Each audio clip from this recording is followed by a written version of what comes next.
Hi friends, இன்றைக்கி என்ன video பார்க்க போகிறோம்னா புரூட்டானின் கழுதை கோட்பாடு, புரிட்டான்ஸ் டாங்கி தியரி. அப்படின்னா என்ன சார்? டாங்கினா கழுதை தானே. என்ன கழுதையை பற்றி என்ன சொல்ல போகிறீங்க? ஒரு கழுதை தாகமாகவும் பசியாகவும் இருக்கும்போது கழுதைக்கு முன்னாடி ஒரு வாளி தண்ணி புல் கட்டு வச்சோம்னா அந்த கழுதை என்ன பண்ணும்னா தண்ணியை குடிப்போமா இல்லை புல்லை திம்போமான்னு குழம்பி போய் கடைசி வரைக்கும் சாப்பிடாமல் செத்து போயிருமா. இது உண்மை. அதே மாதிரி தான் மனுஷனும் தங்கள்கிட்ட இருக்கிற பணத்தை வச்சு தங்கம் வாங்குவோமா, இடம் வாங்குவோமா, இதில் முதலீடு பண்ணுவோமா, அதில் முதலீடு பண்ணுவோமா, இடம் வாங்குவோமா, வீடு கட்டுவோமா, கோல்டு வாங்குவோமா, எஃப்டி போடுவோமா, ஆர்டி போடுவோமா, மியூச்சுவல் ஃபண்டு பண்ணுவோமா, ஸ்டாக் மார்க்கெட் பண்ணுவோமான்னு எதுவுமே பண்ணாமல் கடைசி வரைக்கும் காலத்தை வேஸ்ட் பண்ணி கடைசியில் கஷ்டப்படுறது தான் புரிடான் டாங்கி தியரம்.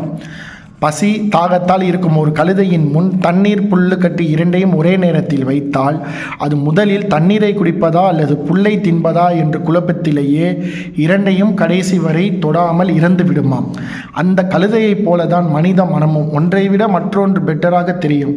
உண்மையிலேயே எதுவுமே 100% நம்மை திருப்திப்படுத்தாது.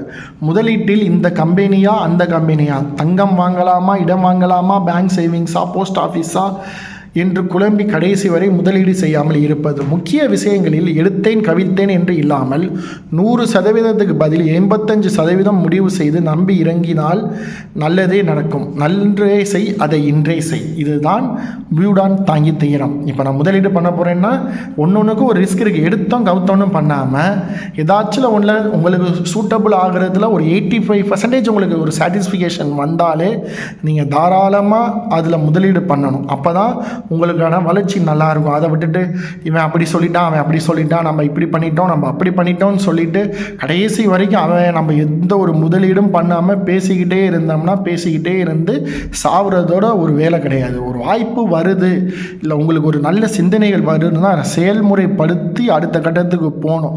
அதுதான் ஒரு கெட்டிக்காரனுக்கு அழகு. இதுதான் புரிட்டானின் கழுதை கோட்பாடு. குழம்பாமல் திட்டமிட்டு ஒரு விஷயத்தில் தெளிவாக இருக்கணும். இதுதான் புரிட்டான் டாங்கி தியரம். தேங்க்ஸ் ஃபார் வாட்சிங் திஸ் வீடியோ. மறக்காமல் நம்ம வீடியோ லைக் பண்ணுங்கள், ஷேர் பண்ணுங்கள், கமெண்ட் பண்ணுங்கள். தேங்க்யூ.